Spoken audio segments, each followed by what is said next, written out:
We are going to be hearing Ms. Chapman. Would you please introduce yourself and give us your DOC number? Jennifer Chapman, 768466. Okay. Ms. Chapman, I'm Jerry Ledoux. Also on panel today virtually is Mrs. Renatza and Mr. Prater. I'm going to read some information from the file, and then I'm going to, we'll be asking you some questions. Ms. Chapman, we find that you're a first-class offender. You're currently serving a 7-year sentence. You're a rehear. You had a parole eligibility date, November 3rd, 2022, at which time you were denied. You're not eligible for a good time date, and you have a full term date of 7/3/2027. Does that sound correct? Yes, ma'am. Okay. I'll just start out by asking you, tell me a little bit about why you're here, and you were denied once. Why do you think that that we should parole you this time, and what has changed? I have done the sex offense class that was asked of me. How long did it take you to do that class? It takes a year to do the class. A year. Okay, so you took phases 1 through 3. Mm-hmm. Okay. Go ahead. What else? Okay. I've also obtained 120 Bible certificates, so I'm not, just laying around doing nothing with my time. I'm trying to better myself. I'm also in GED. Currently, my cataracts has interfered with me completing it, but I have not quit. I'm in high set, which is the highest before you get your GED. Why were you denied the first time? I had not completed any classes, and my daughter,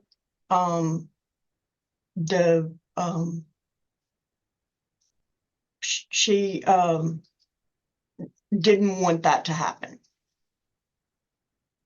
What is your plans for residence when you are released? I'm going home to my son. How old is your son? He's 25, about to be 26. So let me see if I understand. The actual crime took place in 2015, and you were not sentenced until 2022. Is that correct? April 12th, 20, yeah. 20, I meant. Yeah. So you've been in a little over 4 years in prison. You spent the other 2 years on bail or in prison? It's been all in prison, the 4 years and 3 months. July 3rd marked the year, and then, the 3 months on the 30th, the 3rd of this month. So you're arrested in 2020 and sentenced in 2022. Yes, ma'am. There is law enforcement opposition to your release as well. Yes, ma'am, I'm aware. Your co-defendant is no longer alive, is that correct? That is correct. He has passed away since being in prison. How many counts were you actually charged with? You mean before they dropped it? Yes. 7 counts. And how many were you sentenced for? Indecency. They dropped the charge to indecency with a juvenile. So they dismissed 6 charges? Yes. So you pled down. Today we do have someone in opposition. It is your victim, and We would like to go to her at this time for a statement. Hello, can you hear me all right? Yes. Perfect. All right, well, first of all, I would like to say thank you so much to the board for allowing me the opportunity to share my side of the story. So Jennifer is talking about the classes that she's completing and the courses that she's going through, the Bible certificates. But while she's doing that to show off, to look good, I recently got my hands on a couple letters that she wrote to Joseph while she was in prison. I would like to share parts of 2 of those letters today.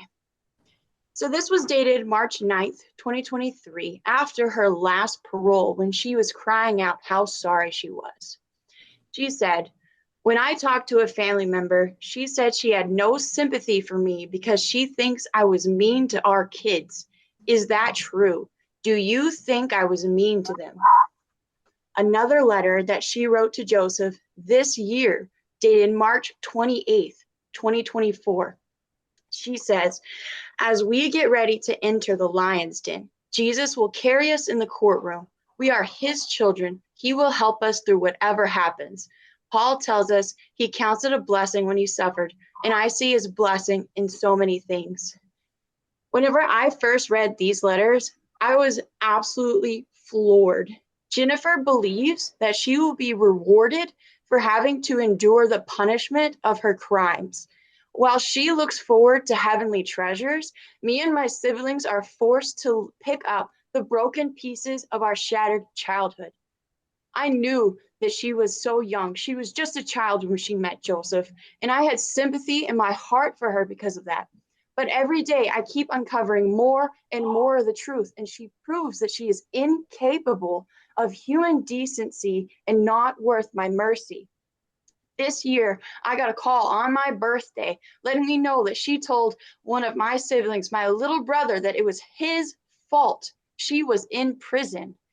Ever since that day, he has been spiraling into a hole of self-harm and suicide attempts. If she can't even handle being human over the phone, how can she be trusted with freedom? I should be at work right now. But instead of that, I had to go to my boss and ask for the day off because the woman who should have loved me is a pedophile. If she really is as sorry as she says she is, she should stop making me carve time out of my life to attend her paroles. Please, parole board, I ask you, don't grant this abuser release from prison. Thank you. Thank you very much. Ms. Chapman, your case was really concerning to me as a parole board member and also as a parent. I understand that. And at the same time, some of the allegations are not true. And I'm trying to move forward to not be stuck in the past, to be able to have the opportunity to prove that things are better now, that I am not just some person that deserves to be, stuck here for the rest of my life. I had received a letter from Ruth, my daughter, the one that just spoke. She sent me a picture of my husband's property, I'm assuming, but it has the date of when my husband passed away and when she burned his property. And she says, "Ashes of his drawings are ashes from a man. Who can tell the difference? No one can." I pray, every single day that my daughter can move forward and, get on with her life and be able to continue to improve in whatever that she needs to. That is my greatest prayer for her. But I also need to be able to show that I have changed, and I believe that someone deserves to be able to show that by moving forward, not being stuck in here until being released and not knowing, whether that's going to happen or not. I cannot see my children. So, I mean, I've already lost that. And my daughter has lost, I'm sure, more than that. And it breaks my heart. That is my child. I love her no matter what. But I also am trying to show that I am, I have done better. I am trying to better myself. And I'm not sure what else to explain other than I'm praying that I will be given the chance to show that change. Mr. Prater, Ms. Renatza, do either of you have any questions? I do.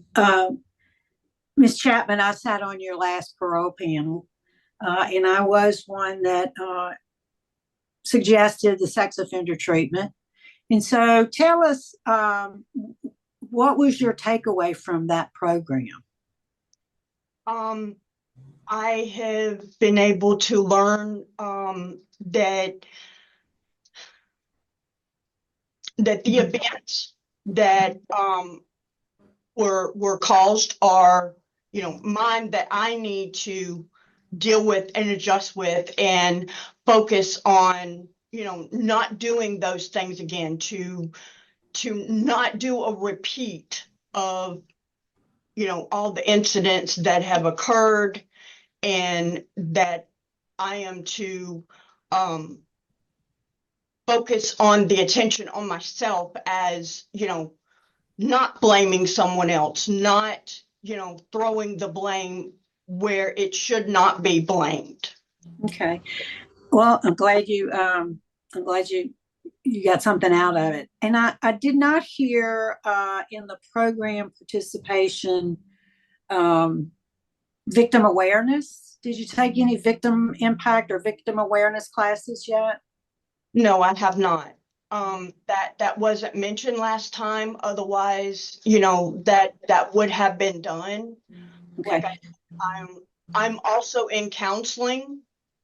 My counselor has joined me, and she is helping me, work through the things that I need to do and try to better myself. And Yeah. Good. I'm glad to hear that. Is there any, you mentioned all your Bible class certificates and all of that. Is there any opportunity there for you at the facility for any community service work? Do you do anything in your community to give back? They don't have that kind of things here. It's very limited. So if that would be something that I would like to do, upon release, things like that. Going to counselor, going to grief counseling, getting church, any other programs that I can do, I would be more than happy to make sure that is accomplished. That is my big goal. Okay, good. Thank you. I don't have any other questions. Thank you, Ms. Ledoux. At this time, hearing nobody having more questions or anything else to say, I'm prepared to vote. Ms. Chapman, Ms. Renatza spoke about victim awareness. And that is something that I would strongly encourage you to look into, because I'm not certain that you understand the impact of what you have done, you personally have done to cause the pain. I am very much aware of the situation. Okay. I understand it fully, but I also would like to take the classes, to help me have more information in that. But yes. But at this point today, because of family safety issues, and the opposition. My vote is to deny parole. Mr. Notsa?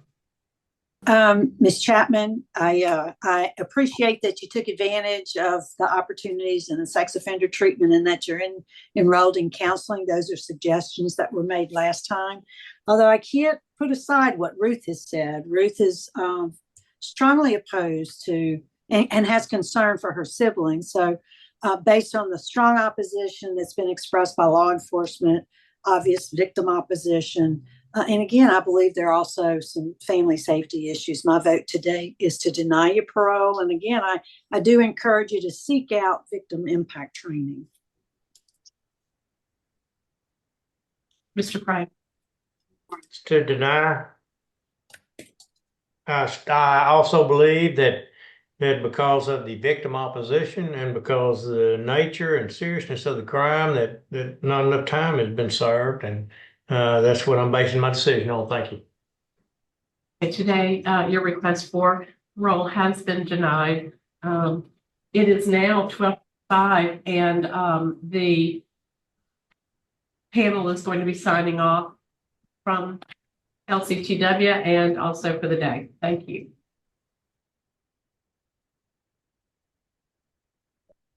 An Alexandria man who faces 7 counts each of molestation of a juvenile and sexual battery has entered a plea of not guilty by reason of insanity. 60-year-old Joseph Chapman was arrested back in July of 2020 after officers responded to a home on Park Avenue for a report of an alleged sex offense involving a juvenile. Officers later learned that the offense was alleged to have taken place in June of 2015.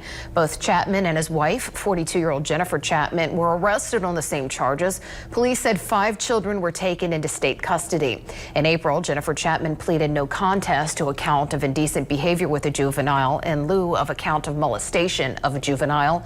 All other charges were dismissed and she was sentenced to 7 years in prison.